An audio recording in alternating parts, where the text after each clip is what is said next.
Hello everyone, welcome back to my channel. এই যে রিচুয়ালসটা দেখছো, এটা আমার জন্মদিনের আশীর্বাদের পর্ব। এটা প্রত্যেক বেঙ্গলি হিন্দু পরিবারে হয়। আর অনেক সময় অনেক হিন্দু পরিবারে মেয়েদের করে না, কিন্তু আমাদের বাড়িতে আগাগোড়াই করে এসছে প্রত্যেকটা মেয়েরই। প্রথমত মা না খেয়ে থেকে পায়েসটা রান্না করবে, বিশেষ করে আমার এই পায়েসটা ঠাকুরকে ভোগ লাগানো।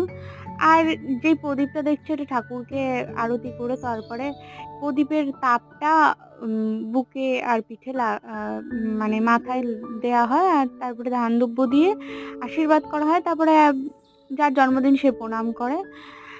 আর এটা একদম মাস্ট। আর পায়েসটা বিশেষ করে এটা একদমই শুভ মানা হয়। পায়েস ছাড়া হিন্দু পরিবারের জন্মদিন ইনকমপ্লিট। আর ৫ রকম মিষ্টি ওটা থাকে, না থাকলেও চলে। আর কেক কাটা, যেটা কেক কাটা, ওটা একটা শৌখিনতা হয়ে দাঁড়িয়েছে। ওটা একটা বিদেশি কালচার। আমিও কাটি, প্রত্যেকেই কাটে, ভালো লাগে।